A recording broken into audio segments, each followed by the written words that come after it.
Nota del autor. Las notas que necesitamos.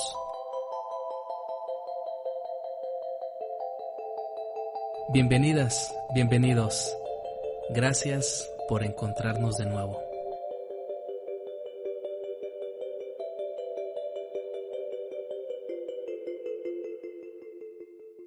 ¿Cómo están mis amigos y amigas de Nota del Autor? Es un gusto volvernos a encontrar a través de este medio digital. Les agradecemos infinitamente el que usted dedique tiempo de su vida a escuchar nuestro contenido, que siempre está pensado para que sea una excelente inversión de tiempo, siempre para el crecimiento personal. En este episodio que usted va a escuchar, vamos a hablar sobre una pregunta, vamos a reflexionar en torno a una pregunta. Esta pregunta que surgió el 28 de enero de 2021, que mi amigo, el doctor Roberto Rangel Cobian, en paz descanse, me proponía para que grabáramos un programa de podcast. ¿Cuál es la perspectiva a futuro que tiene que elegir la humanidad en este medio tan pandémico, tan desastroso, pudiéramos decir, con muchos altibajos, agridulce, triste, melancólico, de todo, el 2020 y lo que va de 2021? Creo que vale la pena hacernos esta pregunta reflexiva. Lo comentaba yo hace algunas semanas en Facebook, que nuestro amigo doctor Roberto Rangel Cobian pues puso esta pregunta en el aire, que íbamos a grabar cuando él se recuperara de COVID. Lamentablemente pues no fue así, y publiqué también en Facebook que iba a grabar este episodio en memoria de él. Entonces lo que va a escuchar usted a continuación son respuestas a esta pregunta: ¿cuál es la perspectiva a futuro que debe elegir, que debe adoptar la humanidad? En esta ocasión nos encontramos con mi hermano José Manuel Gómez Castañeda. Usted recuerda que hace algunos meses grabamos un episodio con él que se llamó Palabra en Movimiento, dedicado a su sala de lectura que tiene aquí en Unión de Tula, Jalisco, México. Así como él ha sido invitado a integrar este programa, también usted va a escuchar otras voces en el podcast que nos van a ayudar a reflexionar. Yo creo que es una pregunta que puede hacer reflexionar a un montón de personas acerca de qué sigue. Sabemos que la pandemia va a acabar, se va a terminar, va a ser controlada por la vacuna y por pues todas las medidas que se han practicado y que se van a quedar para siempre, esas medidas de cuidado. Pero pues vale la pena preguntarse qué sigue, cuál es la perspectiva. Y entonces eso le quiero preguntar a nuestro invitado especial, José Manuel Gómez Castañeda, orgullosamente mi hermano. Él es maestro de secundaria, su profesión es filósofo y tiene otra carrera ahí en español, ¿verdad? O letras. Gracias por la invitación, Jaime. Gracias por este espacio que tú lo has nombrado, respuestas a la pregunta: ¿qué perspectivas debe de tomar la humanidad a partir de este momento tan crucial de la pandemia en futuro? ¿Qué debe hacer? Y el deber ser pues nos asocia a la moral, a la moralidad. Y pues en cuanto me lanzaste la pregunta, yo traté de asociar este acontecimiento de la pandemia con el acontecimiento de los sobrevivientes de los Andes, aquel equipo de rugby, equipo de jóvenes uruguayos que viajaban de Argentina a Uruguay y que por un mal cálculo del piloto se desviaron de su camino unos 10 minutos antes y chocaron en las montañas nevadas de los Andes. Y si me permites, quiero hacer un comparativo entre la pandemia y ese accidente que pasaron ahí los jóvenes, que también llevaban algunos familiares, y pues la tripulación del avión. Adelante. Bien. No se me había ocurrido. Por algo hemos elegido esta dinámica en este programa de escuchar diferentes voces, diferentes mentes que aporten algunas luces, que aporten algunos argumentos para reflexionar. insisto, la pregunta está sobre la mesa y es muy válida. ¿Qué perspectiva debemos de asumir como humanidad en el futuro? Y ese pasaje que acabas de mencionar, que yo creo que casi toda la gente en el planeta la conoce, a lo mejor las más recientes generaciones no, ¿verdad? Los millennials, pero estoy intrigado con lo que vas a hacer en esa comparación. Adelante. Sí, bueno, hablaré de ese accidente suscitado en 1972, aproximadamente en septiembre, octubre del 72, y el momento de la pandemia que a todos nos atrapó a mediados de marzo del año pasado, 2020, y voy a hacer un comparativo un tanto improvisado de esos dos acontecimientos. Pues estos jóvenes futbolistas de rugby, deportistas de rugby, iban viajando con algunos familiares y de pronto el avión se estrella en la cordillera de los Andes y creo que fallecieron como la mitad de la tripulación, y entonces quedaron aproximadamente 17 personas o 20 personas quedaron con vida en medio de la nada. Ellos decían que era nada, o sea, puro blanco, la situación era muy muy difícil, nunca habían estado en una situación de aislamiento ellos, o sí que estaban aislados, sin contacto con el mundo, el viento fuerte, el frío intenso, la nieve, no veían árboles, no veían vegetación, simplemente nieve. Entonces para ellos fue una experiencia muy muy conmovedora.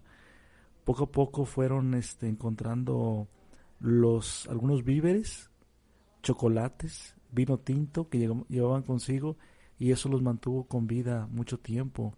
Según versiones pues de YouTube, versiones de la película Viven, de reciente manufactura, de reciente edición, duraron 70 días creo en la nieve, y al principio se abastecieron de lo que tenían para la sobrevivencia, y después de los muertos tuvieron que cortar su piel o su parte de su carne para poderse alimentar. Y pues unos decían que no, ¿cómo iban a comer carne humana? Pero pues ellos ya estaban muertos sus compañeros y podían alimentarse, ¿verdad? Total que en suertes, en discusiones que se formaron, la mayoría optó por comer y sobrevivieron un poquito más. Había pues un ambiente, algunos eran ateos, otros eran religiosos, y los que eran jóvenes de 20, 21 años, 19 años, y uno sí llevaba a sus padres. Según la profesión que ellos estaban empezando a cursar, era el cargo que les daban. Si uno estaba estudiando para ser ingeniero, para armar aparatos electrónicos, le dijeron, tú vas a ser el ingeniero, tú te vas a encargar de todo lo electrónico. El que estaba en primero o segundo semestre de medicina, tú vas a ser el médico. El que era muy hábil para las matemáticas, tú vas a contar todo lo que los enfermos, todo lo que esté pasando. Y así cada quien le dieron su cargo, cada quien se repartió le dieron su comisión. Total, fue un aislamiento muy muy grave, muy dramático, y al final Fernando Parredo y compañía dijeron, vamos a irnos a tal dirección porque queremos llegar al pueblo. Pasaban los aviones y no los veían. Entonces unos estaban desesperando. Les llegó una avalancha, murieron otros 2 o 3. Otros por los accidentes fallecieron en el camino. Total, después de 70 días de cautiverio en la nieve, llegaron a las orillas el país sudamericano de Chile.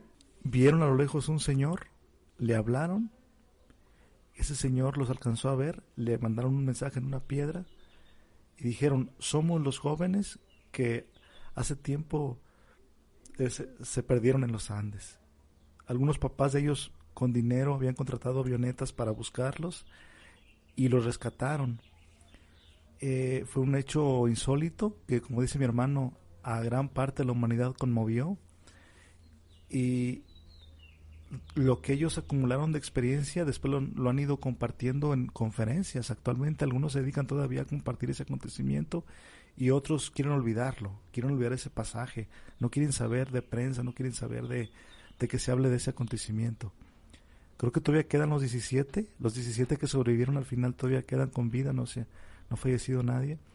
Y una conclusión que ellos tomaron es que volvieron a nacer. A partir de ese acontecimiento fueron otros, vieron la vida de otra manera, unos más solidarios, otros disfrutando de la vida, otros viviendo con más pasión su profesión. El médico, el que está haciendo paramedicina, que asesoró en cuestiones de salud en ese accidente, él ya se licenció en médico, es pediatra y sigue trabajando en esta profesión. Sus nietos dicen, mi abuelo fue un sobreviviente de los Andes. Sus nietos tienen ese orgullo.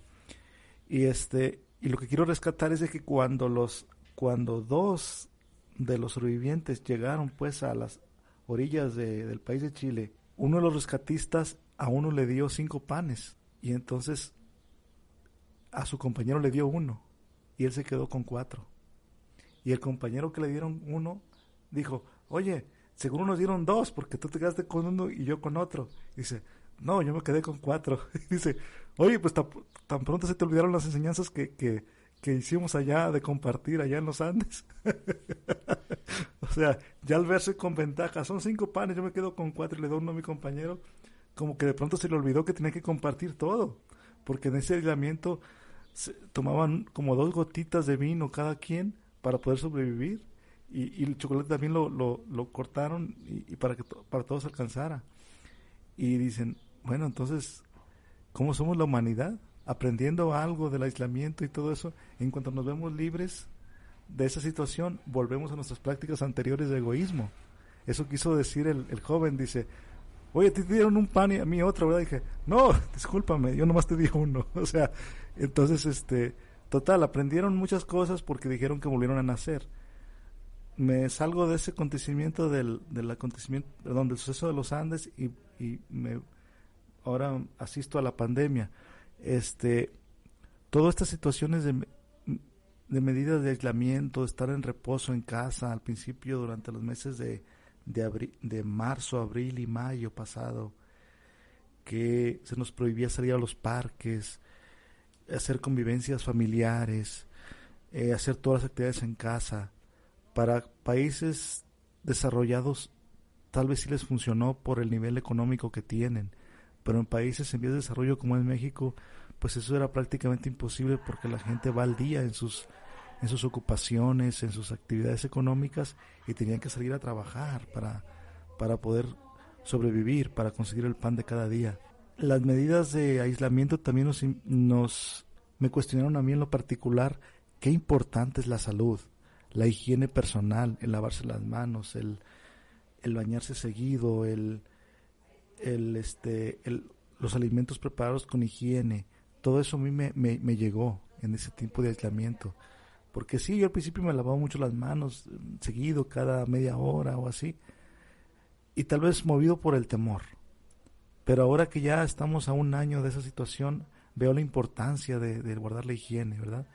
Y también el ejercicio. Yo estaba haciendo mucho ejercicio y una imagen que me impactó, que cómo quedamos antes de la pandemia y cómo después de la pandemia, dije, no, tengo que ponerme a hacer ejercicio. Y yo practicaba ejercicio 20 minutos diarios o 15 minutos diarios de correr aquí dentro de la casa y eso me alimentaba en lo anímico. Me sentía más vivo, me sentía más libre. El ejercicio me ayudó a salir del estado como de aguantar esta situación, ¿verdad? Y ya que ante la pregunta qué perspectivas debe de asumir la humanidad a la futuro. humanidad, ¿sí? Entonces yo me pregunto, bueno, ahora yo en lo personal tengo que guardar más higiene en lo que preparo, en lo que me lavo las manos después de ir al baño, antes de la comida, ante cualquier infección cuidarme, asistir al médico, cuidar mi salud. Esa sería una en mi persona, ¿verdad? Y en medios comunitarios, en los medios a nivel poblacional, a nivel de comunidad, a nivel comunitario, pues valorar la importancia de la disciplina, de que aquí en Jalisco se decretó que, como un decreto gubernamental, que usáramos cubrebocas en todo el estado, ¿verdad? Y creo que es de los pocos estados que pidió, fue de los primeros estados que pidió el cubrebocas obligatorio. Yo me resistía a eso, bueno, pero ¿por qué? O sea, y después fui cayendo en la cuenta de que hay reglas que hay que cumplir por salud de todos, no nomás por mi salud. Tanto protección mía como protección de los que están a mi lado. Y dije, bueno, voy a usarlo como una medida precautoria, haya o no haya enfermedades. Puede ser el COVID, puede ser una alergia, puede ser un resfriado común, puede ser otras cosas, no nada más COVID. Y ante eso acudo a un ejemplo de una maestra de preparatoria en Guadalajara, que ella iba en el camión urbano en Guadalajara y un señor, ella traía su cubrebocas y un señor a su lado dijo, ¿para qué usamos cubrebocas? Eso es inútil, andamos enmascarados y todo. Ella se sintió un poquito cuestionada, bueno, yo lo traigo y este señor está aquí a un ladito. Dice, pero yo voy a adoptar la actitud del filósofo Pascal. Dice, yo voy a usar el cubrebocas si me sirve para prevenir una enfermedad, ya me sirvió, qué bueno. Y si no me sirve, no me hago nada con usar el cubrebocas. Aludiendo a Pascal, que en su tiempo dijo, si hay otra vida después de la muerte, eso no lo sé. Pero yo voy a vivir una vida bien, una vida recta, por si hay una vida después de la muerte. Porque si no hay, pues ya viví a gusto, ya viví bien en esta vida. Dice, pero si no hay, ya viví a gusto. Pero si me porto mal y voy viendo que sí hay otra vida, pues ni modo, ya no la hice. Entonces, tomando ese ejemplo de Pascal, así lo utilizó esa maestra en cuanto al cubrebocas. Si hay o no enfermedad, yo lo voy a usar como medida preventiva. Si no hay, qué bueno. Y si hay, mejor, porque ya lo usé. Ese fue el razonamiento que esa muchacha usó, esa maestra de preparatoria, licenciada en filosofía, y entonces eso fue lo que me hizo a mí reflexionar. Y ya aterrizando en la pregunta, otro aterrizaje es, la respuesta, ser consciente de mi salud, cuidarme físicamente, psicológicamente, mi vista también cuidarla, mi aseo personal, lavarme las manos, o sea, aumentar unas 2 rayitas más en esos aspectos, ¿verdad? Si antes me daba flojera lavarme las manos seguido después de venir de la calle o con los alimentos, ahora sí hacerlo. Llegar de la calle, lavarme las manos, y cuando voy a consumir alimentos también lavarme las manos. Ese sería un avance pequeño, pero significativo si lo hacemos a nivel comunitario. Pues muchas gracias por tu respuesta, José Manuel Gómez Castañeda. A continuación vamos a escuchar lo que opinan otras personas por medio del mensaje de voz de WhatsApp. Estas personas conocieron muy de cerca a nuestro amigo, en paz descanse, doctor Roberto Rangel Cobian. Continuamos. Muchas gracias por seguir con nosotros. Gracias, Jaime, por la invitación. Y a continuación tenemos la opinión de la psicóloga Adriana Valle. La escuchamos. Mi perspectiva a futuro es humanizarnos más como personas, como sociedad, ser más altruistas por convicción y más generosos. Y considero que la tecnología pues jugará un papel importante en el desarrollo humano. Y pues ya veremos si estamos a la altura y la aprovechamos de manera positiva o si la utilizamos para seguir deshumanizándonos. Enseguida contamos con la opinión de la psicóloga María Esther Robles Guerrero. Escuchamos con gusto. Creo que lo que debemos infundir en la humanidad en este momento son valores, ya que los jóvenes y la niñez que hoy están, mañana serán el futuro de este mundo.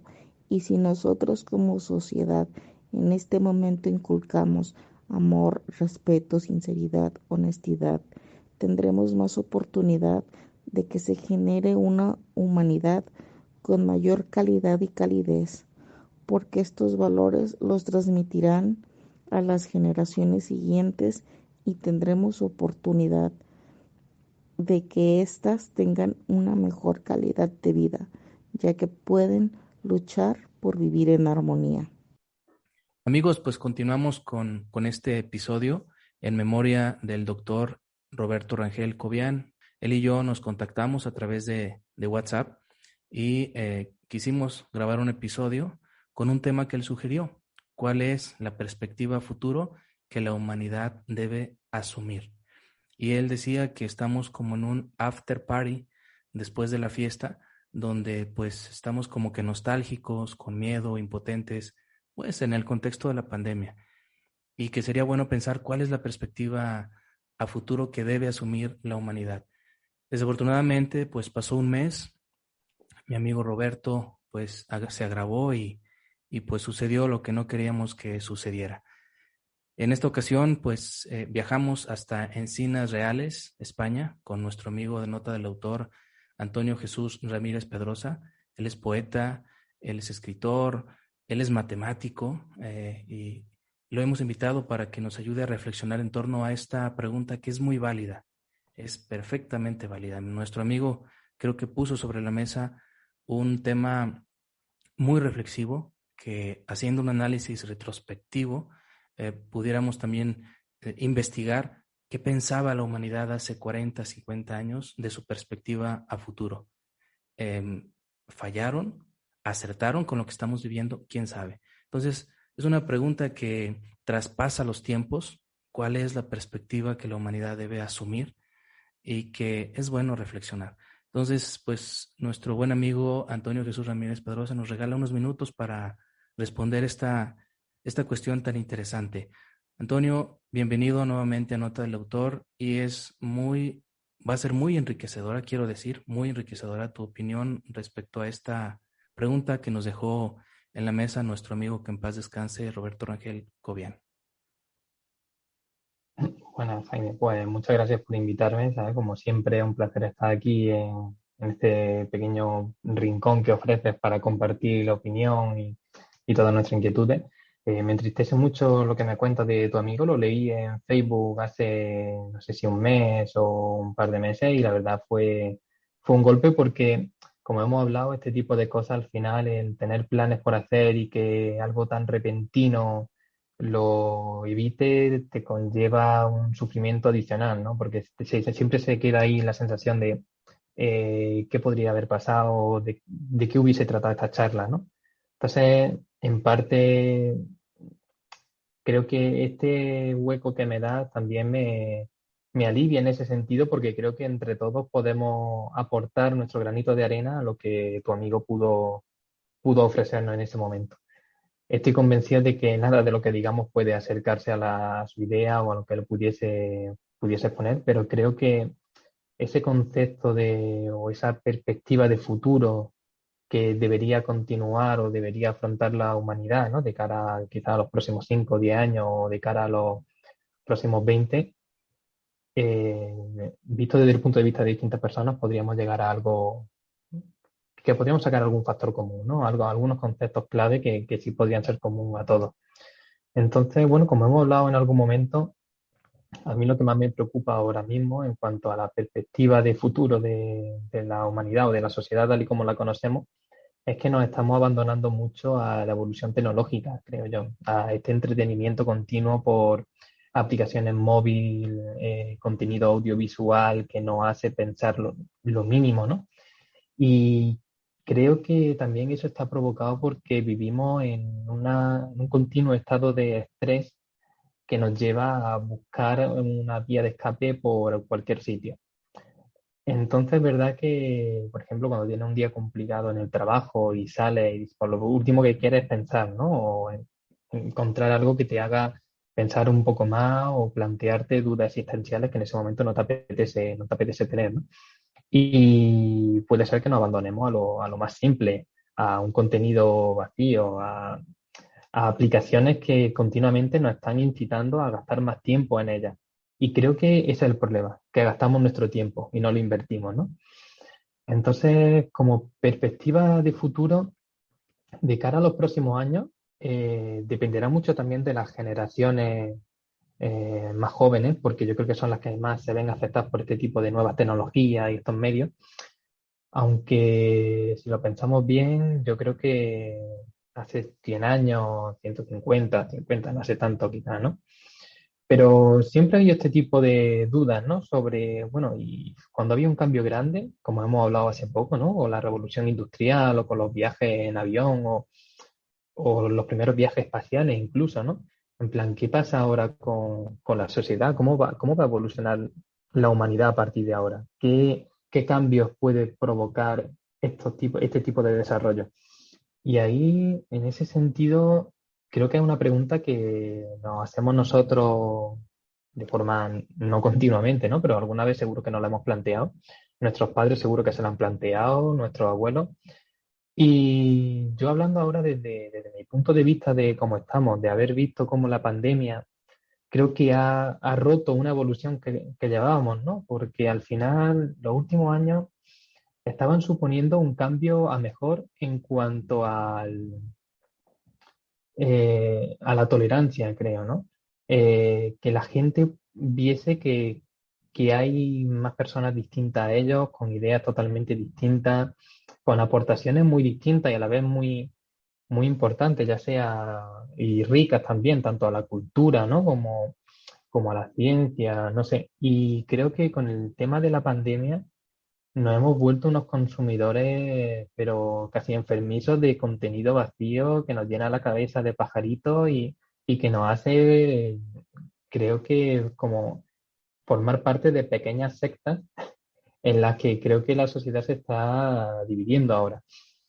Entonces, puede ser que la pandemia no nos haya hecho mejores, como muchos decían al principio, y es triste porque creo que hemos tenido mucho tiempo para pensar y intentar asimilar cómo queríamos ser o cómo nos gustaría ser, pero también tengo fe en que mucha de la gente que ha pasado por esto ha sufrido pérdidas de personas cercanas, incluso, bueno, ha perdido el trabajo, su vida ha cambiado completamente, quizá haya ganado un punto de vista distinto, ¿no? De lo que es la vida, no es o trabajar o no estás continuamente pendiente de redes sociales o algún otro tipo de plataforma o vicio o como queramos llamarlo, ¿no? Sino que a lo mejor creo que es el momento perfecto para detenerse, mirar lo que hay a nuestro alrededor y pensar con claridad qué nos gustaría hacer con nuestra vida, independientemente de lo que hagan los demás, ¿no? Y entonces yo creo que alejarnos de ese flujo continuo de información que nos lleva a hacer lo que hacen la mayoría puede ser un chaleco salvavidas, por así decirlo, ¿no? El ser consciente de lo que queremos, de lo que nos gustaría hacer y el comprender qué es lo que hay cerca de nosotros y cómo podemos mejorar eso. Muchas veces uno piensa en la forma de mejorar el mundo, pero a largo plazo. Ojalá se descubra algo que cure todas las enfermedades. O ojalá haya algún invento que sea capaz de, no sé, de que la gente no tenga que vivir sin electricidad o sin agua común, o que pueda disponer de un hogar en cualquier momento, ¿no? A ver, eso sería genial, pero tal y como están las cosas, quizás deberíamos pensar en resolver problemas más a corto plazo y sin perder de vista, claro, los problemas a largo plazo, porque al final si nos desentendemos de ellos nunca los vamos a resolver, ¿no? Entonces creo que lo principal ahora o la perspectiva que la humanidad debería afrontar de cara al futuro o a los próximos años es dejar de sentirse como individuo único, ¿no? El centro de ese microuniverso que nos estamos montando, el comprender que no estamos solos, que debemos hacer mucho más por enriquecer la sociedad y no solo por enriquecernos a nosotros mismos y de alguna forma intentar mejorar nuestro entorno, porque al final si como individuos mejoramos nuestro entorno, y hablo de todo, a nivel de humanidad vamos a mejorar en conjunto. Entonces, bueno, es complicado porque muchas veces uno se esfuerza en hacer cosas y ves que a lo mejor el que está justo a tu lado no sigue tu ritmo o hace totalmente lo contrario porque se desentiende y bueno, tampoco puedes exigirle que lo haga porque no depende ni de ti ni de él, cada uno es libre de hacer lo que quiera, ¿no? Pero sí es verdad que hoy en día creo que deberíamos ser un poco más considerados con el prójimo y buscar la forma de mejorar todo lo posible. Y claro, cuando hablamos de mejorar, pues habrá gente que piense que una cosa es mejor y otra gente que piense que eso que tú crees que es mejor, pues no lo sea tanto. Y al final eso lleva a conflictos que, bueno, pueden llevar también a más cosas, ¿no? Como estamos viendo con el tema de, no sé, por ejemplo, en España ahora, en la capital, en Madrid, hay elecciones y yo estoy viendo aquí, pues, unos límites excesivos de violencia verbal, incluso exageraciones a la hora de decir las cosas. No sé, que un político diga eso me parece más una pataleta de crío, de colegio, que de una persona adulta que de verdad quiere mejorar su localidad, ¿no? Entonces, bueno, a fin de cuentas, como te he comentado antes, yo creo que el objetivo que tenemos que perseguir ahora es detenernos, ver lo que tenemos cerca, lo que hemos conseguido en estos últimos años, que ha sido muchísimo, y en sentirnos también responsables de que cualquier mala decisión puede destruir todo eso. Y que nosotros estamos aquí gracias pues a toda esa gente que se ha esforzado de verdad o que ha hecho todo lo posible por traernos hasta aquí. Y que debemos tanto valorarlo como respetar eso y seguir trabajando porque esto siga mejorando. No, no creo que podamos tolerar ningún paso atrás ahora mismo. Aunque hay gente que lo busca, ¿no? Que busca pasos atrás tanto en igualdades como en derechos, como en oportunidades. Y eso yo creo que ese tipo de ideas o de perspectivas son las que no hay que tolerar. Fíjate un poco esa incongruencia, ¿no? De la tolerancia es lo principal, pero también creo que hay que ser conscientes de que hay cosas que no se pueden tolerar por, vamos, por nada en el mundo, ¿no? Sí, sí, sí. Has dicho en tu discurso muchas ideas muy interesantes acerca de esa perspectiva que tú piensas a futuro y en parte lo que se vive en España, pues también se vive aquí en México. Es como que el mismo tipo a veces el mismo tipo de política. Me quiero detener en un detalle que comentaste al principio y con el que me gustaría cerrar esta breve entrevista, la tecnología. ¿Crees que el excesivo uso de la tecnología nos puede llevar a ser una sociedad en parte inútil? Sí, porque en la actualidad los algoritmos están a la orden del día y continuamente se van generando aplicaciones que nos hacen perder el tiempo, otras que nos solucionan la vida en gran medida. Tú sabes mucho de eso, pero ¿tú crees que a futuro, no sé qué plazo, 20, 30 años, podamos llegar a ser una sociedad en parte inútil? No sé, este concepto de inútil a lo mejor es muy fuerte para nuestros amigos y amigas que nos siguen. Inútil me refiero a una sociedad pasiva. Hace unos días vi la película de Wall-E, esta muy famosa de animación que pasó, ganó algunos Óscares, y la sociedad que vive en esa nave pues, es una sociedad totalmente dependiente de la tecnología, ¿sí? Y ahí están rápidamente mostrando una perspectiva futuro de la humanidad. Hemos visto muchos episodios o escenas utópicas donde la tecnología gobierna a los humanos y hasta da miedo, ¿no? Eso. Pero te lanzo la pregunta directa. ¿Tú crees que esa tecnología podría convertirse en una autoridad al grado de que nosotros nos convirtamos en esa gente pasiva que aparece en esta película de Wall-E? A ver, creo que como herramienta es muy útil. Todos estos desarrollos tecnológicos son geniales para la investigación, el aprendizaje e incluso el día a día. Pero también es verdad y yo tengo cierto miedo porque hoy en día la mayoría de las aplicaciones están diseñadas para absorber la mayor parte de la información que nos rodea y usarla para dirigir nuestro pensamiento. Y eso es así. Entonces, claro, yo he hablado con profesores ya bastante más mayores, ¿no? Que me dicen o me decían cosas como, si yo con tu edad hubiese tenido todos los avances tecnológicos que tienes tú, ¿no? O todas esas oportunidades de acceso a la información, yo habría hecho muchísimas más cosas. Entonces, claro, yo pensaba, digo, eso quiere decir que yo me estoy esforzando menos porque tengo acceso a toda esta información, entonces no me supone ningún gasto el pensar, pues, bueno, si tengo que buscar la respuesta a este problema, pues lo busco en Google. Y claro, Yo recuerdo que, por ejemplo, lo más típico, y seguro que todos pensamos en eso, de pequeños memorizábamos números de teléfono, correo electrónico, direcciones, y ahora lo tenemos todo en un dispositivo porque tenemos seguridad de que eso está almacenado en algún sitio y no se va a perder, pero el día que se pierda nos vamos a ver completamente en blanco. Y es un poco así.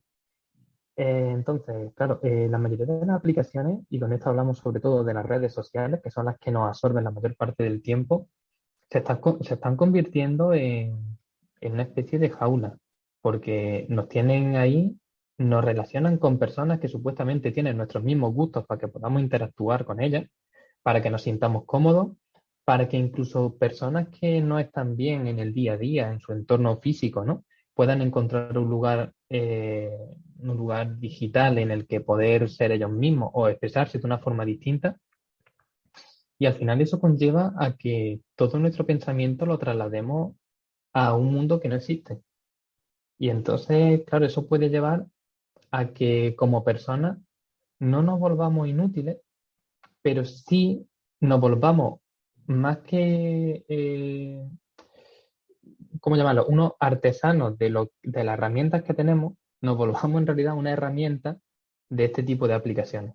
Porque si ahora mismo todo el trabajo que realizamos, y hay mucha gente que ya ha abandonado, por ejemplo, llamar por teléfono, ahora te escriben por WhatsApp, ¿no? O citarte en una consulta, o no sé, estamos abandonándonos mucho las nuevas tecnologías y yo temo que el día en el que se pierda, por cualquier causa, nos veamos completamente desbordados. Pero entonces no lo llamaría una inutilidad por falta de interés, ¿no? Sino una inutilidad por falta de herramientas o por haber cambiado el paradigma de aprendizaje a necesitar un dispositivo externo a nosotros, ¿no? Entonces, creo que al final ese desarrollo cerebral que con los años hemos ido desarrollando, lo hemos estado volcando en un dispositivo móvil y lo estamos perdiendo. Entonces, de alguna forma nos puede hacer ir hacia atrás. Habrá gente que no, que se pueda preparar, que estudie determinada área o que siga formándose como a lo mejor se hacía antes, pero yo conozco muchos estudiantes ahora de primaria y secundaria que si no tienen una tablet o un móvil para poder consultar sus ejercicios, sus tareas o información, no saben cómo resolver un problema. No saben que existe una biblioteca a la que poder ir a consultar un libro. O no saben que pueden preguntarle a alguien mayor que le pueda aconsejar sobre, no sé, creo que ese tipo de no, llámalo de truco, por así decirlo, ¿no? O de ideas que solíamos tener de jóvenes, hoy en día, al menos a los pequeños con los que yo he podido hablar, dándoles clases y tal, sí los veo un poco más perdidos en ese mundo, pero es como que no son conscientes de que tienen eso ahí. Están como nublados por la tecnología. Y bueno, creo que puede que nos vuelva inútiles y fíjate, el comentario que ha hecho sobre la película de Wall-E es un poco así, porque al final se abandonan tanto a la tecnología que casi se le olvida cómo andar, ¿no? Llega un momento en el que son simplemente personas que respiran. Y ese es el problema, ¿no? Entonces, claro, aun olvidándose cómo andar, en la película se ve como hay un instante en el que cambian el chip y dicen, no, no, no, aquí o volvemos a valernos por nosotros mismos o esto nos come, ¿no? Sí, Entonces, yo creo que la tecnología, si somos o le damos buen uso, podemos avanzar mucho más rápido que antes, podemos hacer cosas que no habríamos hecho jamás, pero si nos abandonamos a ella y dejamos que nos controle, llegará un momento en el que no seamos nadie sin ese dispositivo o sin esas aplicaciones. Y en el momento en el que las perdamos, nos va a costar mucho volver a caminar, ¿no? sí, así es. Antonio, es un gran placer haberte tenido en este episodio especial dedicado a nuestro amigo doctor Roberto Rangel Cobian. Agradecemos siempre la amabilidad de tu tiempo y tus conocimientos. Ha sido un placer estar aquí, Jaime. Agradecemos al padre Luis Fernando Telles Arredondo, fraile carmelita, el compartirnos cuál es la perspectiva a futuro que debe asumir la humanidad. Escuchamos. Una perspectiva de futuro es mirar al futuro de manera graciosa, con la implicación que tiene la palabra. La palabra gracia es el gratis de los latinos, tiene que ver con lo gratuito, por un lado, ¿verdad? Yo recibí la vida de manera gratuita de parte de los dioses. Ajá. Yo no hice nada para estar aquí. Soy completa gratuidad de los dioses. Pero el gratis también tiene que ver con lo gracioso, con alguien es amable con el otro, ¿verdad? Algunos de nuestros profesores del doctorado fueron graciosos con nosotros, nos llevamos bien con ellos, pero otros, sálvese quien pueda, de triste memoria decimos incluso, ¿verdad?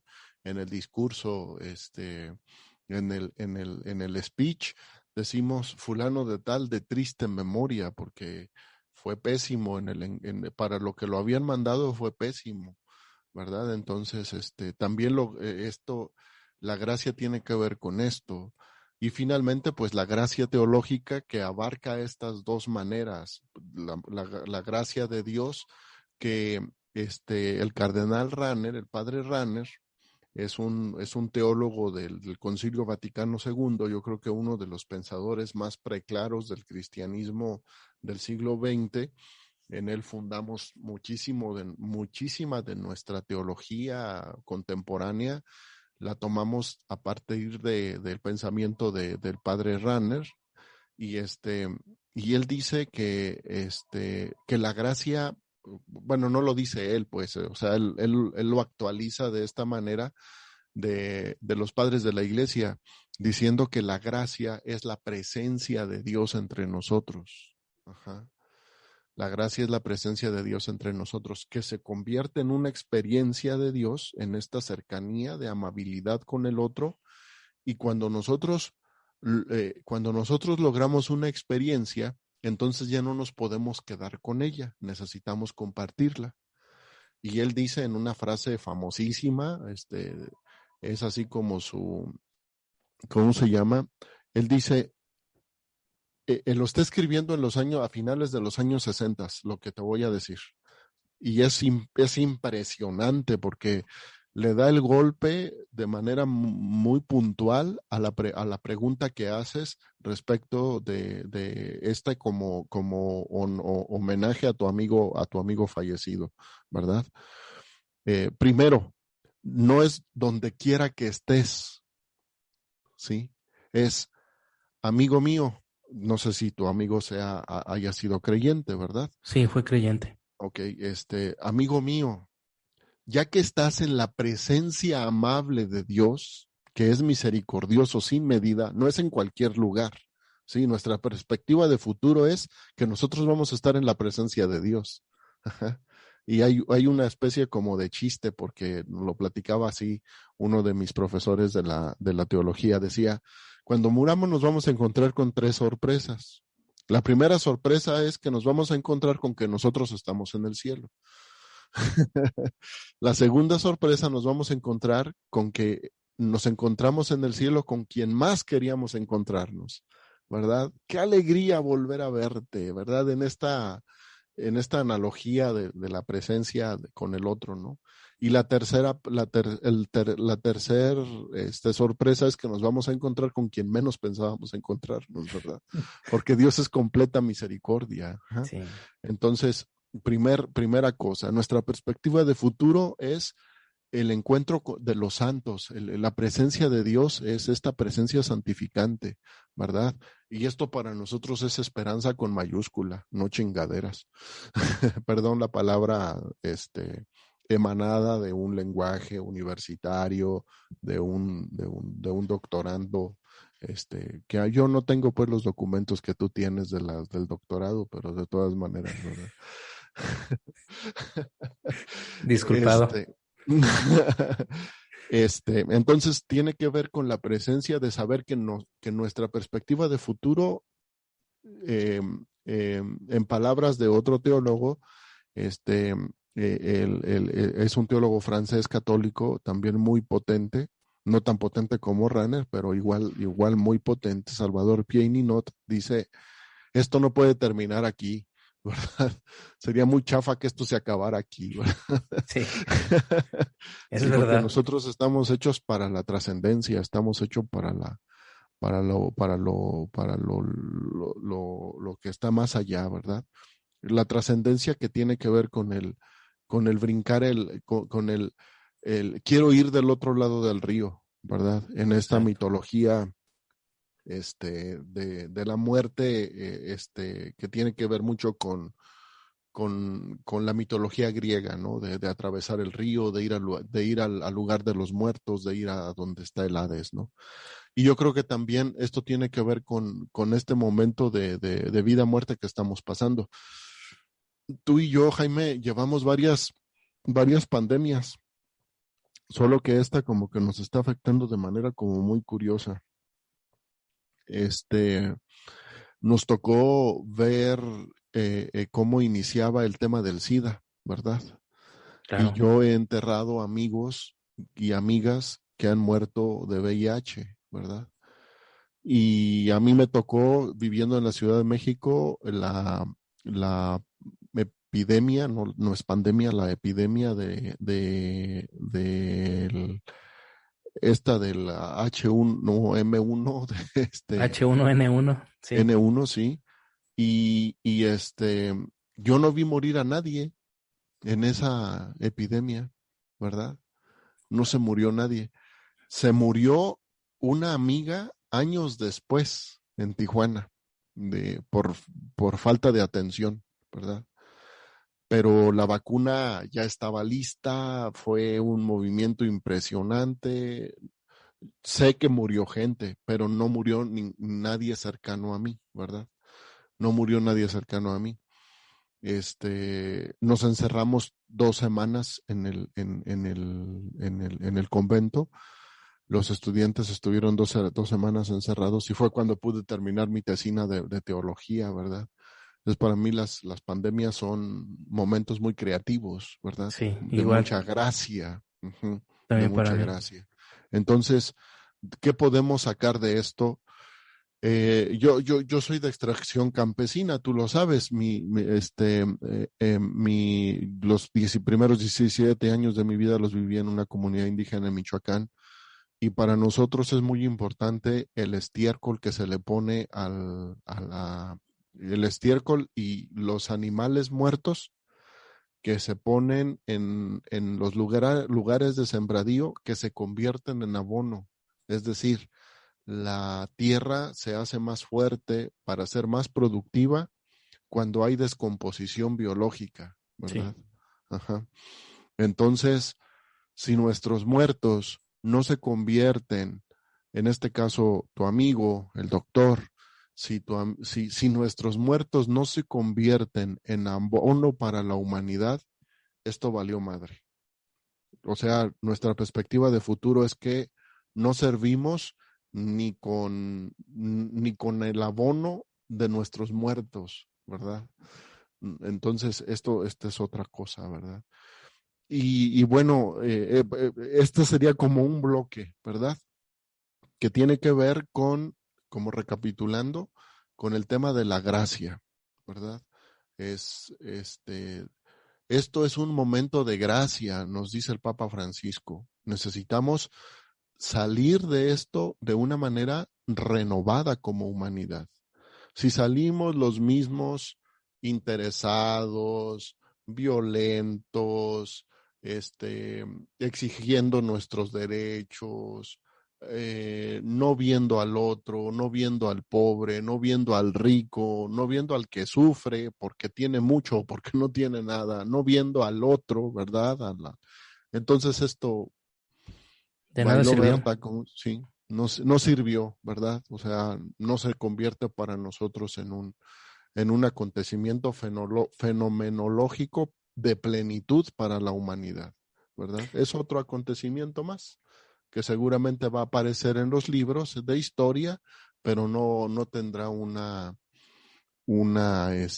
repercusión fundamental, ¿verdad? Entonces, la perspectiva de futuro es que nosotros podamos, los que ojalá y sobrevivamos, este, este, que tengamos una manera muy plenamente productiva, ¿verdad? Que seamos abonados por nuestros difuntos, en este caso por el padre Bernardo y también por el padre Agustín. Él murió el Viernes Santo.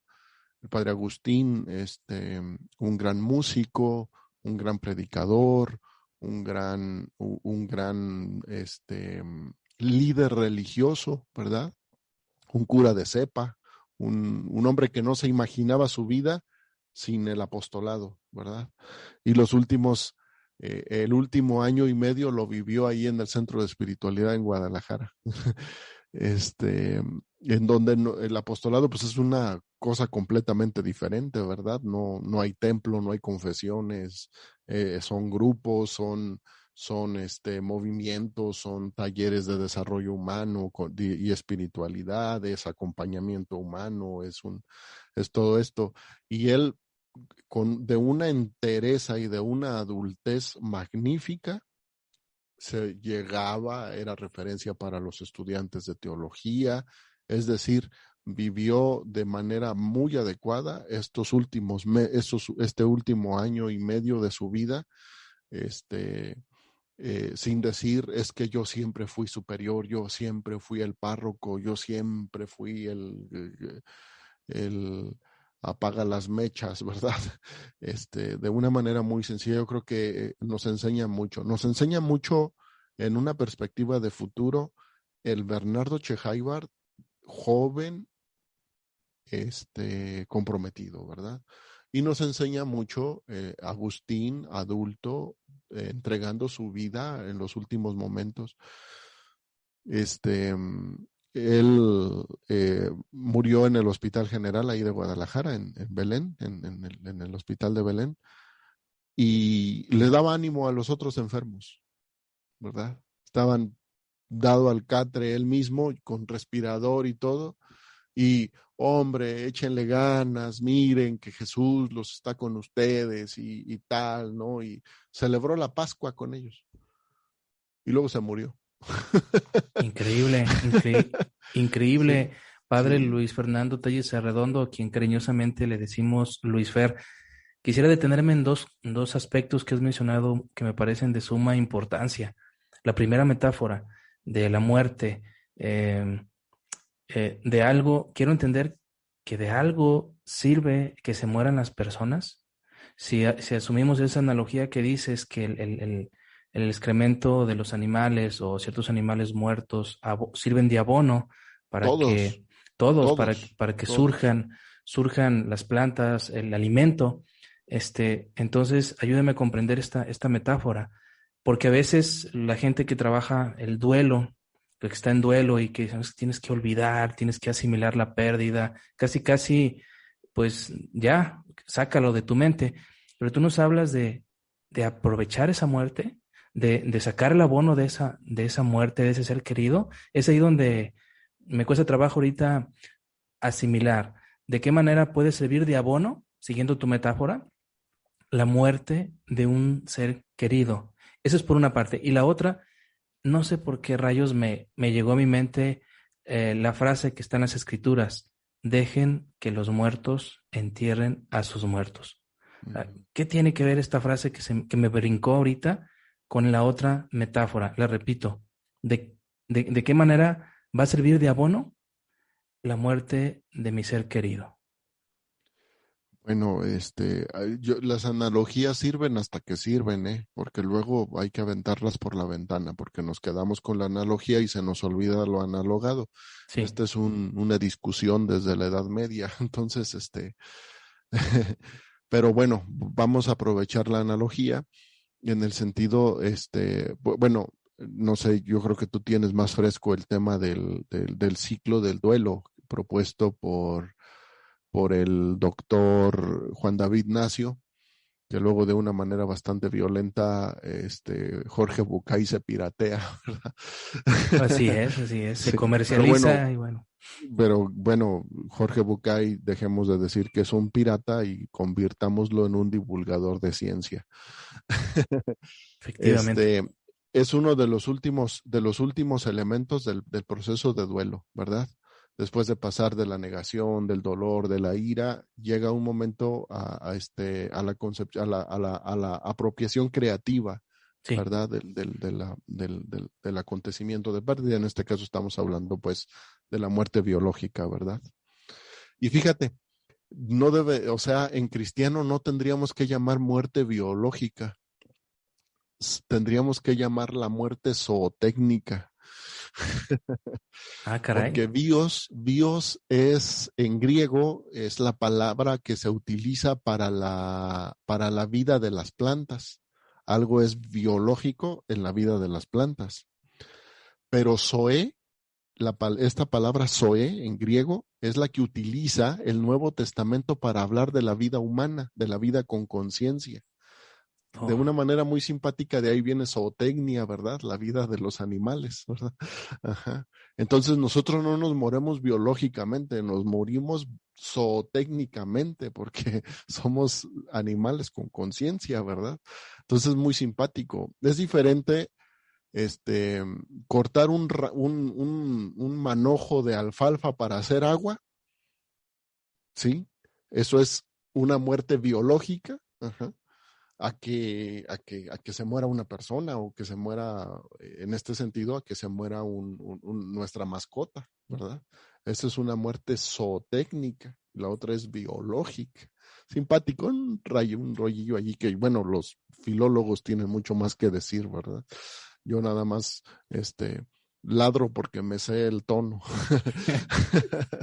Sí, por ese lado, ¿verdad? Creo que tiene que ver como con las últimas etapas del ciclo del duelo, que tiene que ver con los procesos creativos, ¿verdad? Que nosotros sabemos que son estos ciclos de duelo están tomados de los ciclos de la experiencia propuestos por el doctor Fritz Perls en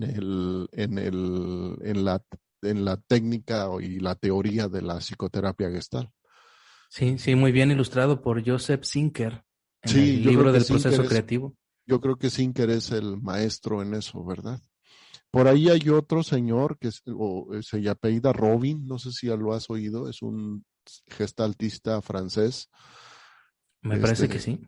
Sí, Robin, no me acuerdo, por ahí tengo un libro y él ha actualizado algunas cosas, principalmente en los procesos de quiebre, en el impasse de cada uno de los elementos del ciclo de la experiencia, ¿verdad? Y también en la Universidad de Querétaro, en la Facultad de Filosofía, tomaron esta parte como para hacer como una especie de acompañamiento filosófico de los procesos humanos en las experiencias importantes de la persona. Uh-huh. Pero bueno, no saben Gestalt, así como que tomaron el artículo, se lo aplicaron a la filosofía y hay muchísimas cosas que decir, ¿verdad? Pero bueno que ahí está. Finalmente no es otra cosa más que una analogía bastante bien tomada, ¿verdad? Entonces, pues finalmente, pues, la idea es esta parte de la resolución creativa, ajá, o que en fenomenología podríamos llamar acontecimiento pleno. Ajá. Excelente. De esa manera, pues en esa resolución creativa, nosotros encontramos la parte de abono que deja esa persona que técnicamente muere, esa persona que fallece. Ahí en esa resolución creativa, en esa última etapa del duelo es donde encontramos, válgame la palabra, lo bueno de la muerte. No sé si esté bien dicho esto. Quizá podamos como decir lo adecuado en lugar de lo bueno para no polarizar, ¿verdad? Ya ves Sí. Luego la palabra bueno, pues, ¿qué es, no? Ya entramos ahí en conflicto. Sí. ¿Qué es lo adecuado de la muerte? Bueno, pues qué triste sería la eternidad en este plano, ¿verdad? Estaría muy chafa. Pero al mismo tiempo esto no se puede terminar aquí, ¿verdad? Es un doble juego muy interesante. En este momento estoy leyendo un libro que se llama La sombra del Galileo, de un especialista que se llama de un especialista en Sagrada Escritura, en escritos del primer siglo de nuestra era, se llama Geert Theissen. Lo recomiendo mucho, lo recomiendo mucho. Es una historia novelada de un personaje, de un personaje ficticio que se va acercando al Señor Jesús en los 3 años de su vida pública, y entra por el lado del Imperio Romano, y entra por el lado del judaísmo tradicional, y entra por el lado del movimiento zelota. Es un movimiento del primer siglo de nuestra era que quieren liberarse de la opresión romana por medio de la guerra, por medio de la violencia militar. ¿Te imaginas un montón de campesinos contra el imperio más poderoso del mundo? Pero tienen la idea de acabarlos, ¿verdad? Sí, y esa es la ilusión de futuro. O sea, en México nos pasó una cosa similar. Cuando la intervención francesa, recomiendo otro libro, se llama Patria, son 3 tomos de este cuate que causó mucha polémica al inicio del sexenio, Paco Ignacio Taibo II. Son 3 tomos que va desde la Guerra de Reforma hasta el culmen, hasta la muerte del emperador Maximiliano. Son 3 tomos. No tiene pérdida de ninguno de los tomos, ¿verdad? Y allí narra también de una manera bastante novelada, pero con muchísima información. Los dos son grandes historiadores, uno del primer siglo y otro del México de la Reforma, del México decimonónico. México le ganó una batalla al ejército más poderoso del mundo, que era el ejército francés, ¿verdad? Sí. O sea, Estados Unidos le sacó el parche, Inglaterra le sacaba el parche, España le sacó al parche, y México los enfrentó y los venció, ¿verdad? En una batalla. Sabemos la del 5 de mayo, la famosa batalla del 5 de mayo, pero o sea, el asedio contra Puebla duró varias semanas, todo mayo, junio, julio y hasta agosto dejó y luego al año siguiente todavía volvieron a tener encontronazos, ¿verdad? Y luchando por una perspectiva de futuro, ¿verdad? Por una Por una ilusión, perspectiva de futuro, o ¿verdad? una ilusión de futuro, lo has dicho de manera correcta. Contra toda lógica, o sea, porque ni siquiera era contra toda estrategia militar, contra toda lógica. ¿Cómo te pones con eso, verdad? Sí. Sí, es una perspectiva de futuro, ¿verdad? Salieron bastante bien las cosas al final del día, ¿verdad? Y tenemos muchos franceses regados por los estados del suroccidente del país. Entonces, funcionó la cosa, ¿no? Funcionó, pero no deja de ser una ilusión, ¿verdad? Una ilusión en la que hay muerte, hay vida, y que no termina por cristalizarse totalmente. Yo soy de la idea, o yo traigo esta idea de que la revolución y todo lo que ha vivido México a través de los tiempos no se ha cristalizado, Sí. no hemos madurado como país. Sí. El derrame de sangre de miles y millones de personas en el pasado, de la revolución y todo aquello, inclusive la del 5 de mayo y todas esas, no le hemos sacado todavía el mayor de los provechos, que es ser un país un poquito con mayores posibilidades, ¿no? Bueno, Fer, a ver. Fíjate que hay una teoría, perdón, No, adelante. porque tiene que ver con el tema del futuro. A nosotros los mexicanos nos acusan de que no podemos ser un país de primer mundo porque no hemos tenido los muertos que han tenido los que han luchado en las guerras mundiales. O sea, nos faltan muertos. Sí. ¿Servirá de eso para afianzarnos a un futuro más prometedor? ¿Imaginas? O sea, no hemos tenido la dificultad de recibir a nuestros héroes de guerra mutilados, ¿verdad? O sea, somos hijos de papi, somos hijos de la revolución. Lo otro que mencionabas de que los muertos entierren a sus muertos es la radicalidad del ambiente del primer siglo de nuestra era, ¿verdad? Los maestros filósofos de la época, bastante egocéntricos, tienen esta idea, ¿verdad?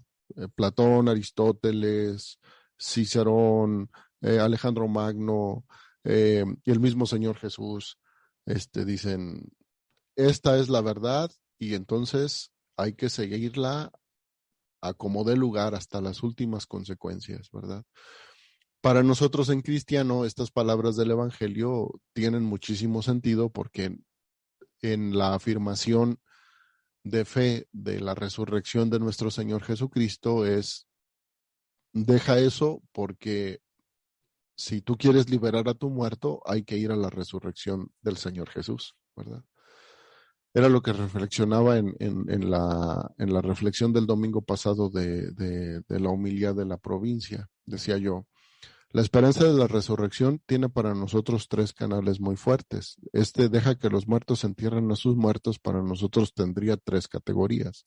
La resurrección de nuestro Señor Jesucristo, la resurrección de nuestros difuntos, en este caso la de tu amigo doctor, y nuestra propia resurrección. Eso es Increíble. chingadazo de futuro. Sí, es otra perspectiva de futuro. Uh-huh, uh-huh. Pero estamos pues hablando de escatología, estamos hablando de la teología de los últimos tiempos, de la estructura del humano de los últimos tiempos. Pero esto es en corto, maestro, ¿verdad? O sea, aquí, ¿qué es lo que nos toca a nosotros? Alimentarnos bien, buscar todas las estrategias para lograr que nuestro sistema inmune esté fortalecido. ¿Para qué? Para poder ir a saludar a mi mamá, yo llevo desde septiembre que no veo a mi madre, ¿verdad? Para poder encontrarme con mis amigos, para poder volver a abrazar a mis amigos, para poder verme con mis compañeros del doctorado, ¿verdad? Esta es la presencia de futuro inmediato, ¿verdad? Porque nosotros tenemos 2 esperanzas, la esperanza inmediata, la esperanza cortita, y la esperanza grandota, que es la de la resurrección. Uh-huh. Sí, lo has dicho acertadamente. Si nos vamos a lo más inmediato, mi esperanza, mi ilusión, mi perspectiva de futuro es cuidarme al 100% ahorita para en los siguientes meses o el siguiente año poder saludar a los seres queridos. Uh-huh. Es cierto, qué bueno que lo aclaras, Fer. Sí. Poder ir al panteón a ponerle flores a los que se murieron, porque no los hemos podido despedir. Yo no pude ir ni al sepelio de Bernardo, ni al sepelio de Agustín, ¿verdad? No estamos despidiendo a nuestros, o sea, es ir a ponerle una flor a los que se murieron, ¿verdad? Es verdad. En familia de nosotros también hemos perdido varios familiares por COVID y nos encontramos así, como amigos, como conocidos, sin ir a despedirlos, sin ir a acompañar a los seres queridos, que bien les hubiera caído un abrazo o nuestra simple compañía, ¿verdad?